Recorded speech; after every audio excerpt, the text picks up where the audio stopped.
என்னோட மனைவி உடனாக இருக்கிறதுனா அவளோட நல்ல குழந்தைய பெற்றிருப்பா.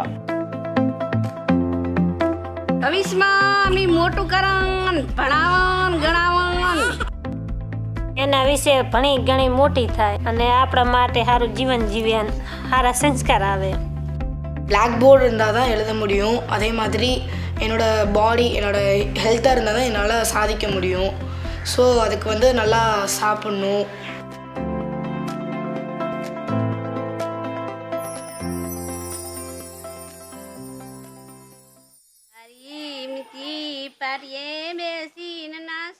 Adequate nutrition in the first 2 years of life is crucial to ensure better health.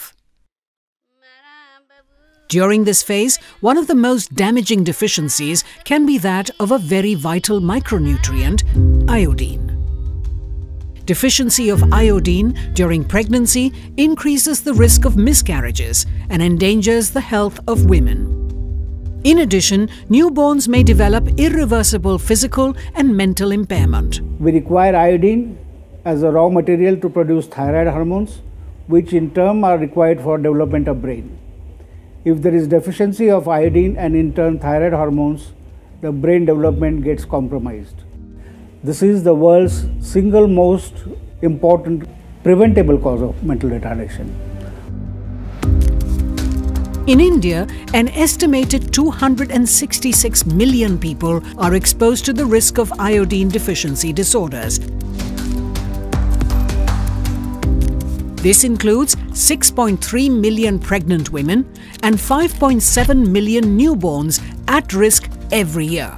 All of us, whether we stay in cities or villages, men or women, we are all at risk for iodine deficiency disorders. To address the severe public health implications of iodine deficiency disorders, the Government of India has invested in sustained efforts over decades, culminating in the NIDDCP in 1992. Since edible salt is the ideal vehicle for delivering iodine, the Universal Salt Iodisation Strategy, USI, was adopted by the government.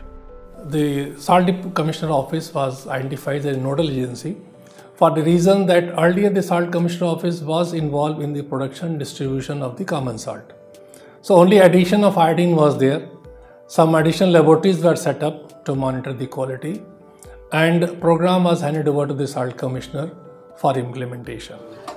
Under USI, the aim was to ensure that at least 90% of all households in India consume adequately iodized salt, which is salt with 15 parts per million of iodine at the distribution channel and retail end.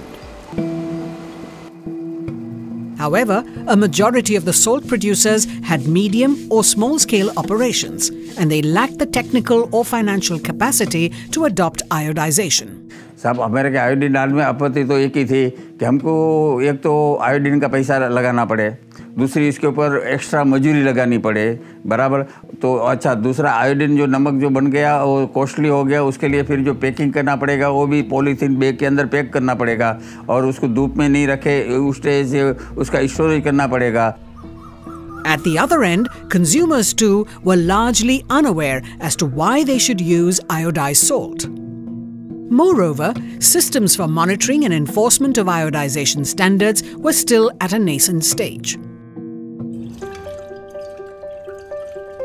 To support the Government of India in achieving USI, Nutrition International, formerly known as the Micronutrient Initiative, launched its salt iodization program in the year 2000.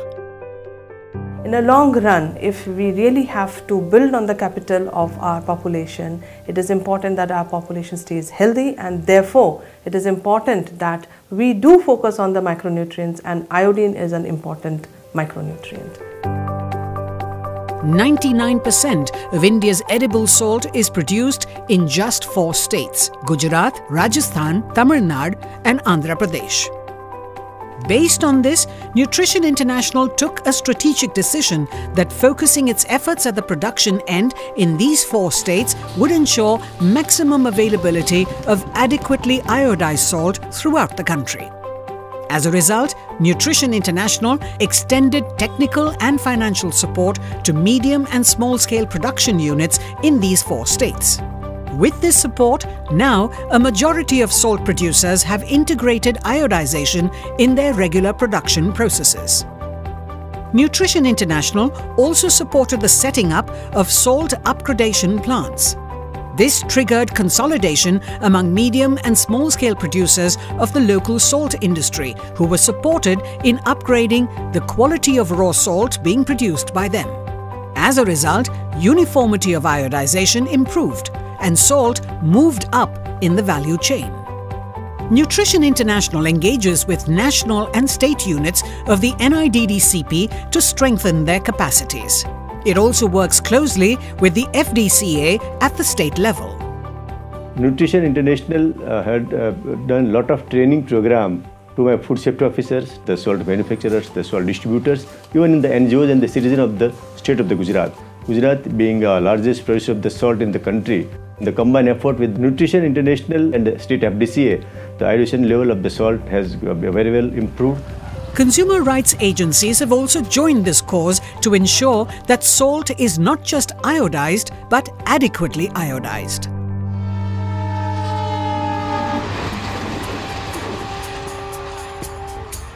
Disadvantaged people face the biggest challenge in accessing iodized salt, putting them at the risk of iodine deficiency disorders. As a priority, therefore, Nutrition International and other development partners have advocated with central and state governments for including iodized salt in the social safety net programs, such as the public distribution system, the integrated child development services, and the midday meal scheme of the government.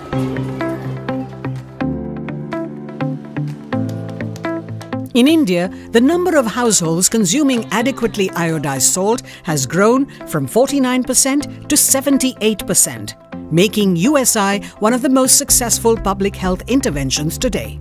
If constant efforts are not made to make sure that adequately iodized salt is available or it is being produced at the production center, I think all my efforts which we have made in the last 50 years will become futile. So it is to be sustained. Continuous efforts are required by the government and all stakeholders. Moving forward, we would be advocating for introducing double fortified salt, which is salt fortified with both iodine as well as iron, into the government social safety net program. DFS not only addresses iodine deficiency, but it also addresses iron deficiency anemia, which is a public health problem today in India. The partnership between the government and Nutrition International continues to advance, nourishing people's health, their hopes, and their lives.